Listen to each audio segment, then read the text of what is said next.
kimia hijau, kita juga udah belajar nih, ada 12 prinsip dari kimia hijau. Ada yang tahu apa aja itu prinsip dari kimia hijau itu? Ada yang bisa disebutkan? Ya. 12 prinsip dari kimia hijau. 1. Penjagaan limbah. 2. Manajemen atom yang baik. 2. Proses sintesis kimia yang lebih aman. 4. Rancang bahan kimia lebih aman. 5. Rancang proses yang efisien energi. 6. Kurangi produk turunan yang tidak perlu. 7. Prosedur yang aman untuk mencegah kecelakaan. 8. Penjagaan polusi secara rutin. 9. Desain produk yang mudah terurai. 10. Gunakan katalis. 11. Gunakan bahan baku yang terbarukan. 12. Penggunaan pelarut dan bahan pendukung yang lebih aman. Benar sekali ya. Kita kasih aplaus dulu untuk Rani dan Nova. Selanjutnya kita masukkan, kita udah belajar nih mengenai kimia hijau dengan prinsip kimia hijau itu ada 12. Jadi hari ini kita akan belajar bagaimana cara mengimplementasikan 12 prinsip kimia hijau itu dalam permasalahan di kehidupan sehari-hari. Hari ini kita belajar menggunakan model pembelajaran problem based learning, di mana nanti di awal Ibu akan memberikan suatu permasalahan kepada Ananda, kemudian Ananda mendiskusikan permasalahan tersebut untuk mencari solusinya. Kan sekarang udah duduk berkelompok nih, jadi nanti pendapat dari masing-masing temannya silahkan disatukan untuk menjadi solusi atas permasalahan yang Ibu kasih. Sampai sini paham? Kita masuk ke permasalahannya terlebih dahulu ya. Tahukah Ananda bahwasanya Indonesia merupakan salah satu negara dengan penghasil sampah plastik terbanyak? Kan tadi prinsip pertama pada kimia hijau apa nah? Pencegahan limbah. Di mana hal tersebut bertentangan dengan permasalahan yang terjadi di Indonesia. Karena di Indonesia banyak nih sampah yang berserakan dan juga masih penggunaan plastik yang hanya bisa diulang sekali. Gimana? Kenapa sih plastik itu tidak bagus untuk digunakan? Karena pertama, dia mengurainya sangat lama, sehingga ketika dia ditimbun di dalam tanah, maka akan menyebabkan polusi pada tanah itu sendiri. Kedua, ketika kita membakar plastik tersebut, maka akan menghasilkan gas yang tidak baik untuk udara, sehingga terjadilah polusi udara. Kan di sana terdapat permasalahan. Kira-kira menurut Ananda, bagaimana sih cara solusi yang baik untuk menangani permasalahan tersebut? Untuk lanjutnya, Ananda bisa mendiskusikan hal tersebut berdasarkan LKPD yang akan Ibu bagikan nanti kepada masing-masing kelompok, di mana di LKPD ini ada beberapa pertanyaan yang Ananda bisa jawab, di mana dari hasil pertanyaan tersebut Ananda bisa menyimpulkan apa sih solusi yang baik untuk permasalahan yang terjadi di Indonesia. Oke? Namun sebelum itu, kita masuk dulu ya untuk review sedikit terkait dari prinsip kimia hijau. Ananda bisa perhatikan dulu video yang bertampilkan.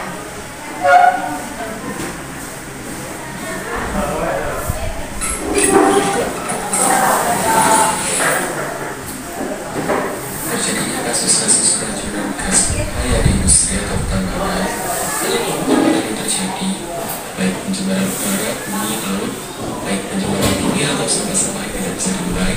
Bagaimana menyikapi ini semua? Salah satu jawabannya adalah chemistry atau gerakan kimia hijau. Pada tahun 1998, Paul D. Aristides bersama John C. Warner menggunakan prinsip green chemistry sebagai panduan dalam mengolah zat kimia dalam proses industri dan seluruh aspek yang terkait dengan zat kimia dalam rangka menjaga kelestarian bumi.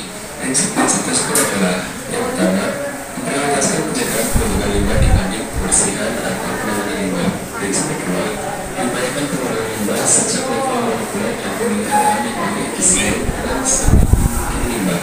Prinsip ketiga, desain reaksi kimia dan rute sintesis seaman mungkin. Prinsip keempat, evaluasi semua aspek yang digunakan untuk mendapatkan bahan seaman mungkin.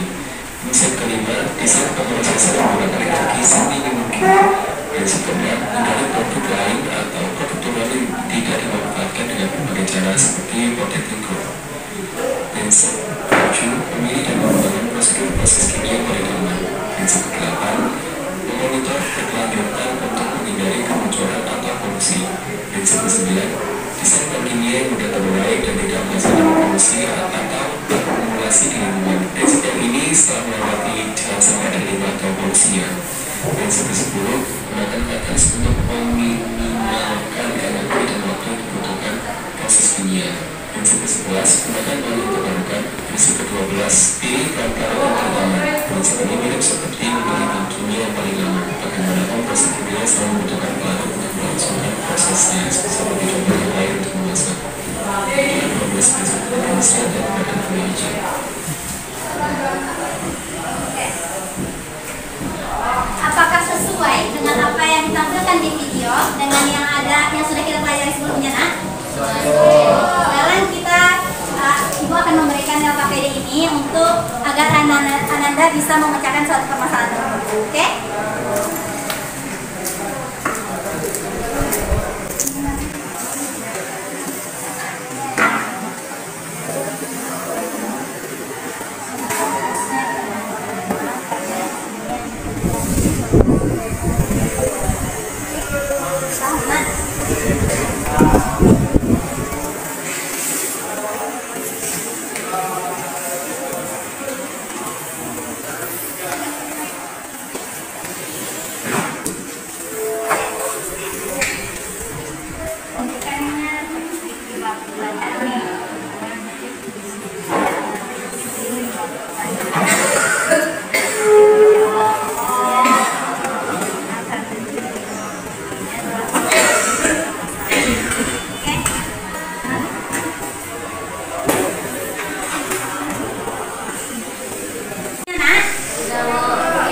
Kita coba ya mempresentasikan hasil dari jawaban yang telah Anda buat pada LKPD. Kelompok mana yang mau maju? Oke, kelompok siapa yang mau maju, Pak? Silakan Rafi maju ke depan. Dibacakan hasil dari jawabannya ya.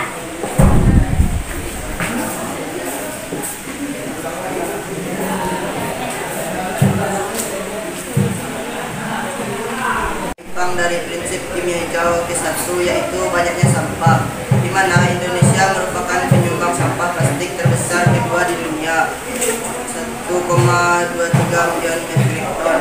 Bagaimana solusi yang dapat dilakukan untuk mengurangi permasalahan tersebut? Pemerintah membuat aturan dilarang menggunakan sampah yang berbahan plastik. Penguraiannya lama sehingga merusak tanah, dan jika dibakar akan menyebabkan polusi udara. Terima kasih kepada kelompok Rafi. Selanjutnya apakah ingin menyampaikan atau punya pendapat berbeda terkait hasil dari solusi dari permasalahannya? Ada, nak? Sama atau beda? Sama. Kita lanjut ya. Jadi dari proses pembelajaran ini udah jelas nih kalau bahasanya kita bisa memecahkan suatu permasalahan tersebut dengan menggunakan apa tadi? Prinsip kimia hijau. Di mana di prinsip kimia hijau ada tadi katanya mencegah limbah. Hal tersebut beriringan dengan permasalahan yang ada di negara kita khususnya. Jadi prinsip kimia hijau ini memiliki manfaat yang sangat banyak terhadap reaksi-reaksi yang terjadi pada lingkungan kita sehari-hari. Sampai di sini ada pertanyaan terkait pemecahan masalah mengenai sampah ini. Ada, nak? Kalau tidak ada pertanyaan, kita lanjut lagi ya.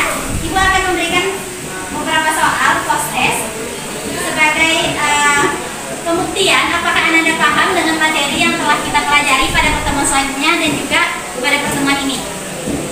Silakan dikerjakan masing-masing. Ini ada 5 soal, dikerjakan sesuai dengan pemahamannya yang telah Ibu ajarkan ya, nak. Oke, udah selesai semua post testnya, nak? Gimana soalnya? Bisa dijawab? Sesuai dengan pembelajaran kita, nak? Oke, post testnya nanti akan Ibu sampaikan hasil dari yang sudah Anda kerjakan. Selanjutnya, Ibu ucapkan terima kasih kepada Anda yang sudah berusaha aktif dalam pembelajaran kita hari ini.